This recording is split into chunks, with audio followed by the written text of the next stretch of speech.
À la sortie du Wynn, grand spectacle.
Le ferry me ramenant à Hong Kong ne partant qu'à 14 h, il me reste donc toute une matinée pour continuer à explorer la ville.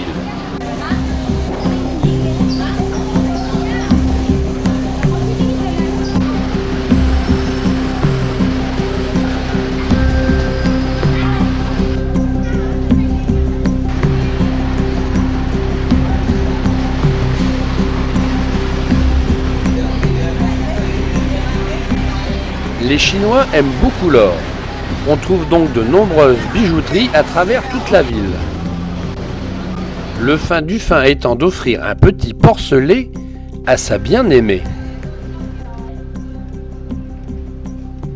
Sur les marchés et dans les rues, de nombreux vendeurs vous proposent des plaques de viande de bœuf ou de porc séchées et confites au sucre. Les Chinois en raffolent.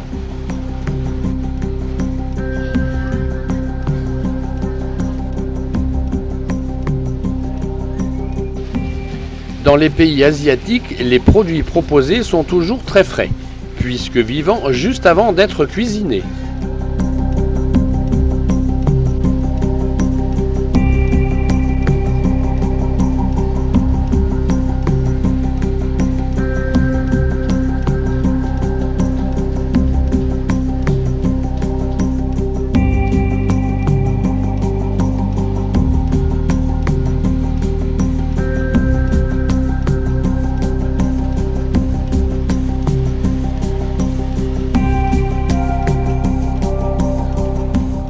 Le fauchon local regorge toujours de produits improbables pour nous occidentaux. Huîtres, moules, sèches, hippocampes, mille-pattes, scorpions, etc., etc.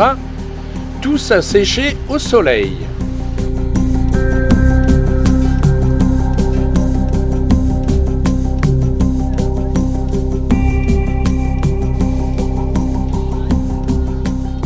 Entre deux échoppes d'alimentation, le coiffeur.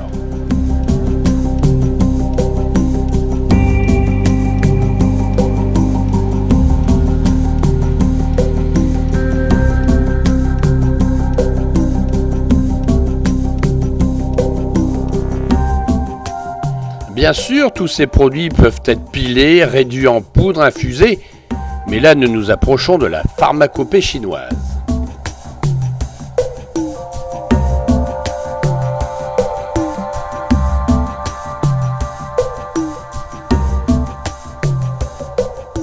Les petites ruelles du quartier Saint-Paul bordées des shops où opèrent les marchands du temple pourraient nous faire penser au Mont-Saint-Michel.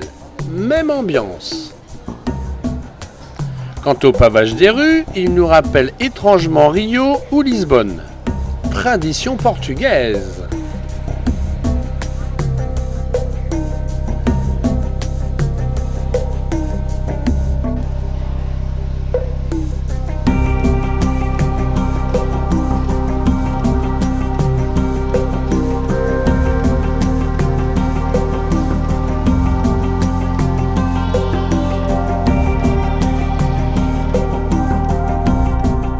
Évidemment, nous sommes bien loin du MGM et de sa haute gastronomie.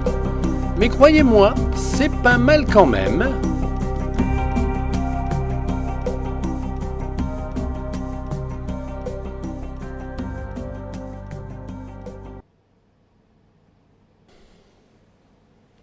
Hong Kong, mon petit pied-à-terre.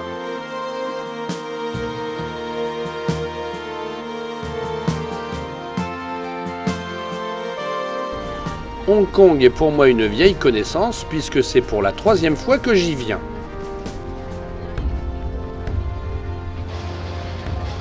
Et justement là, à la place du gros bateau blanc, il y a tout juste un an, j'embarquais sur le Coastal Legra pour une croisière de 10 jours qui allait me conduire jusqu'à Singapour.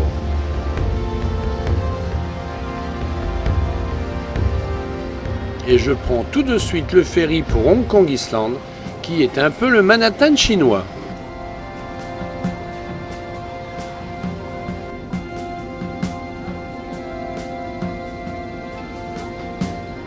Le plus modeste et le plus mythique, le Star Ferry nous fait traverser la baie de Hong Kong en une dizaine de minutes.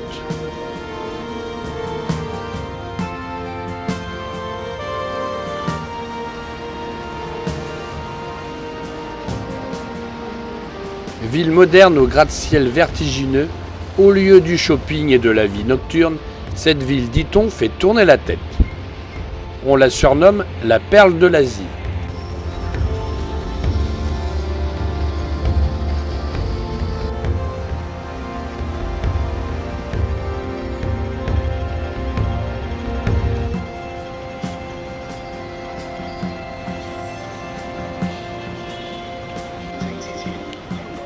Les trolley un peu kitsch qui traversent la ville nous rappellent, s'il en était besoin, que ce sont les Anglais qui, depuis 1842, occupaient ce territoire suite à un traité signé avec l'empereur de Chine à la fin de la première guerre de l'opium. Le bail était alors fixé à 99 ans.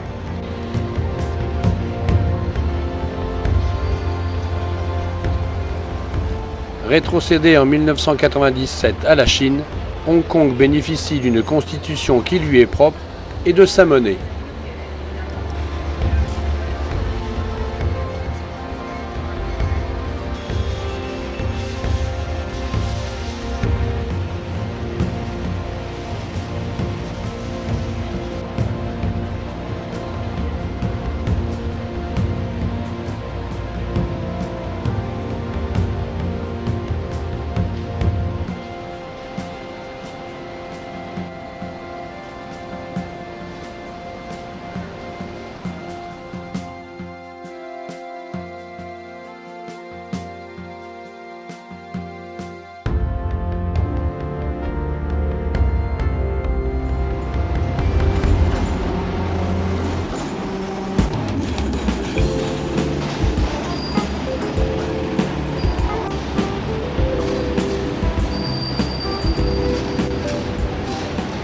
J'ai décidé pour cet après-midi de me rendre à Aberdeen, célèbre quartier de Hong Kong où la population vivait à plusieurs générations sur la même jonque.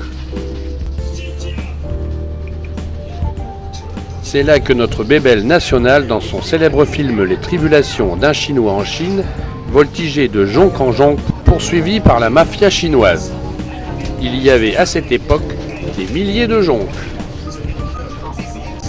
De ce village flottant, il ne reste plus aujourd'hui que quelques jonques pour les touristes. Des travaux gigantesques ont permis de gagner des terrains sur la mer pour construire d'immenses tours d'habitation.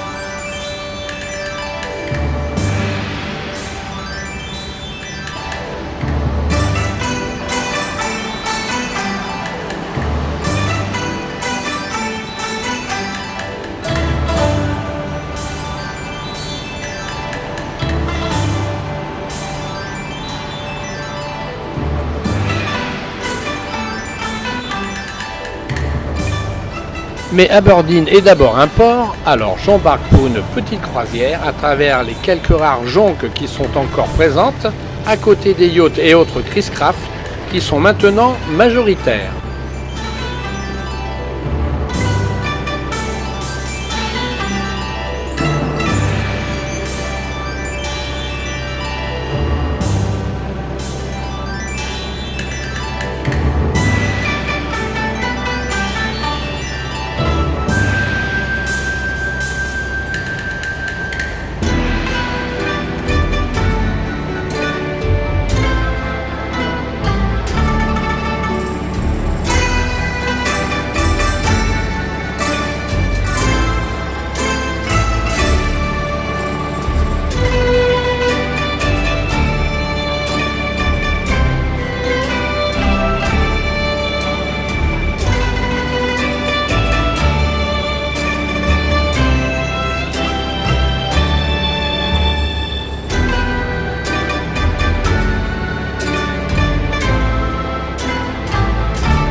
En point d'orgue à cette croisière, le Jumbo, célèbre restaurant flottant, qui est l'emblème de ce quartier.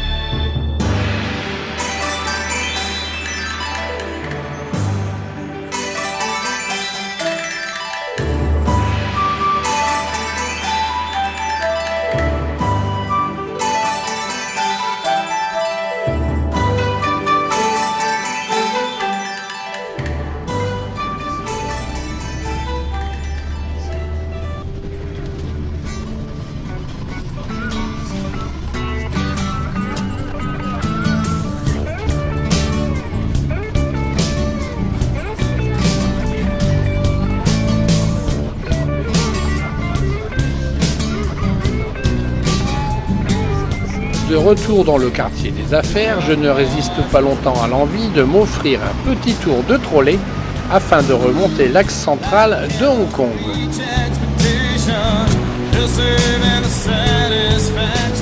Plus colorés, plus décorés, plus customisés les uns que les autres, ces tramways, mode de transport d'un autre temps, valent rien que pour cela les quelques centimes de dollars hongkongais que coûte ce voyage. Entre tours, gratte-ciel et autoroute, c'est ainsi que va se terminer mon escapade à Hong Kong.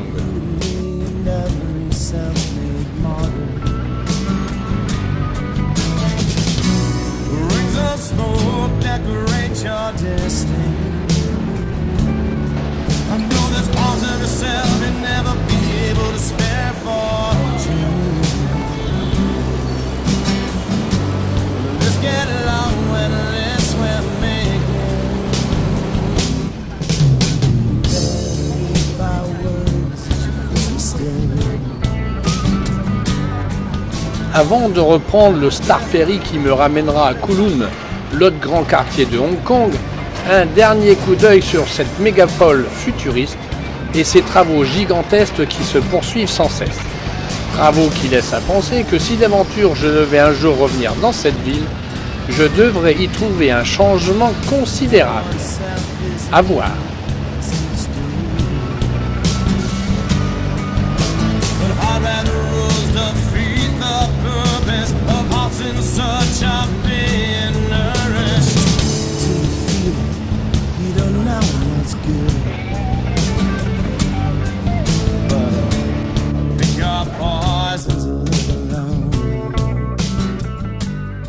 Et pas n'importe laquelle. Je loupe l'avion, ou plus exactement, je me trompe de jour pour mon vol Hong Kong-Bali. C'est Toutoun, mon routeur resté en France, qui me dit lors de notre contact journalier sur le net que selon le programme, je devrais être à Lombok et non plus à Hong Kong. Panique, mon guide m'attend depuis ce matin à Bali. Après bien des démarches pour changer mon vol, me voici de nouveau dans l'hémisphère sud, sur un ferry qui me transporte sur l'île de Lombok à 5 heures de navigation de Bali.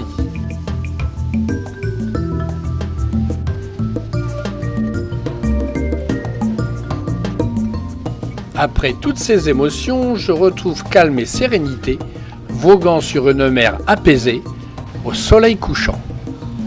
Le bonheur.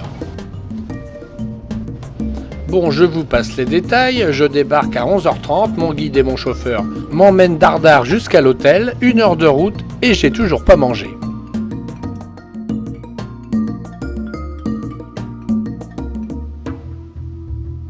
Douceur du climat, végétation luxuriante, paillote au bord de l'eau, on peut guère rêver mieux. Ah, si je n'avais pas loupé l'avion, c'est 2 nuits que je devais passer là. Ça me contrarie. Je suis un peu chiffon.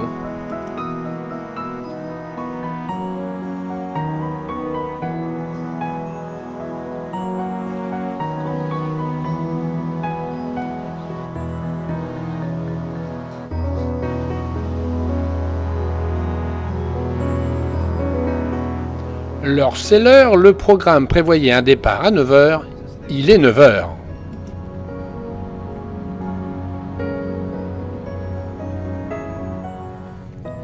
Lombok est surnommée l'île Piment en raison de sa forme.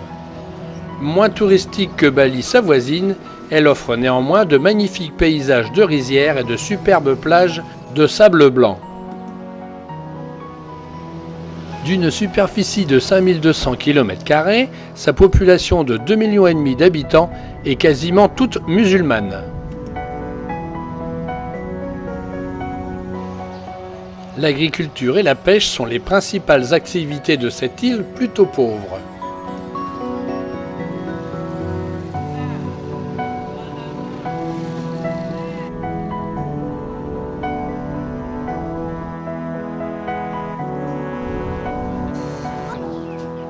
Des artisanats divers permettent aussi la subsistance de quelques villages.